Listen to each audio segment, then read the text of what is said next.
Hi friends. Today our story in Vikram Betal Tales is King Mahendra's Justice.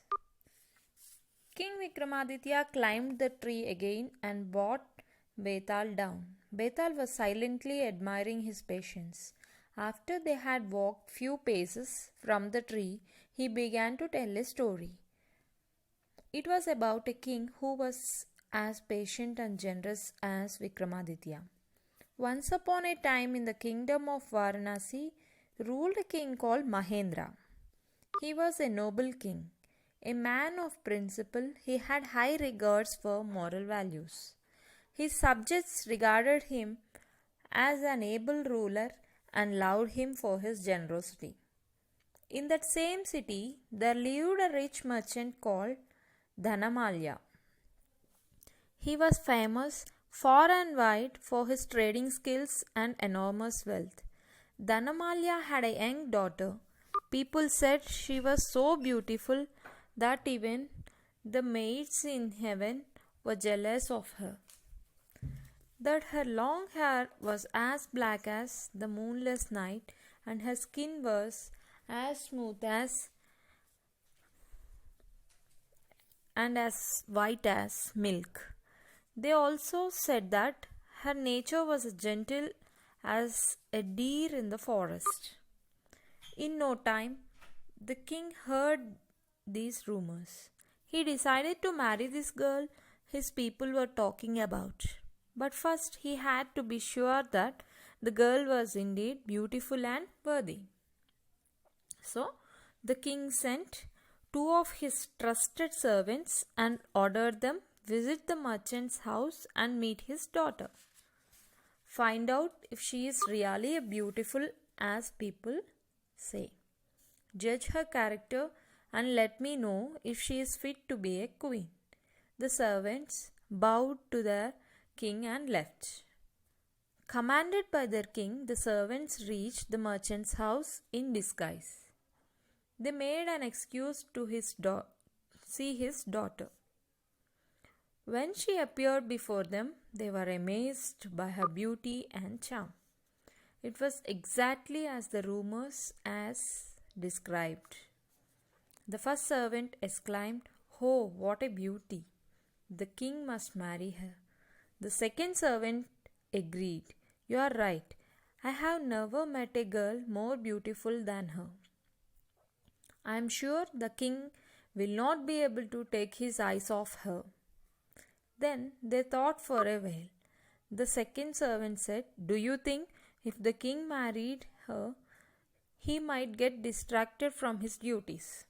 The first servant agreed. "Perhaps there are. This girl's beauty may bewitch our king, and he might then neglect his people and his kingdom."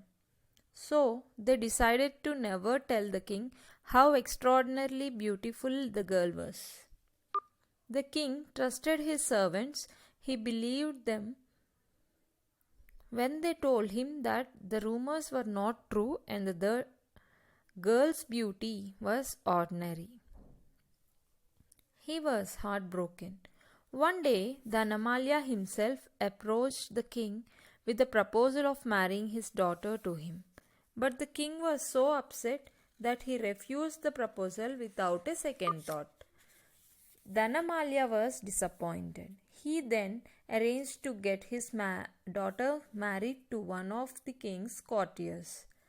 Days passed. The marriage took place and life moved on. One day, the king was passing by this courtier's house in his royal chariot. Suddenly, he spotted a woman standing at the window. The woman was so beautiful that the king liked her at once. He asked his charioteer, "Who is this lady standing at that window? I have never seen any woman more beautiful than her." "Your Majesty," he replied, "she is the only daughter of the rich merchant Dhanamalya. People say she is so beautiful that even the maidens of the heaven are jealous of her. She is now married to one of the courtiers in your court." The king was angry. If what you tell me is true, then it can only mean that the two servants had lied to me. Bring them to me at once. I will have them put to death.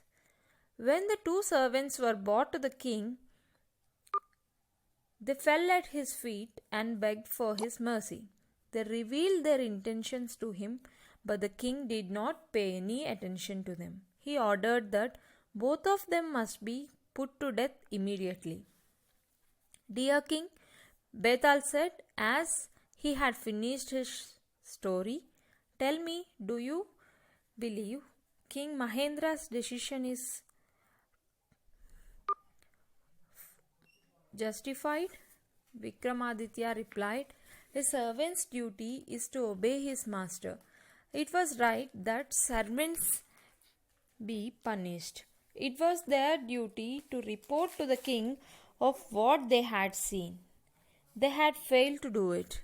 However, their intentions were for the well being of the king and the kingdom. Their act was selfless.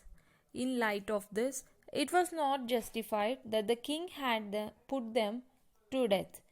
Bethal whispered, brave king, you are right again. He glided with the wind towards the peepal tree.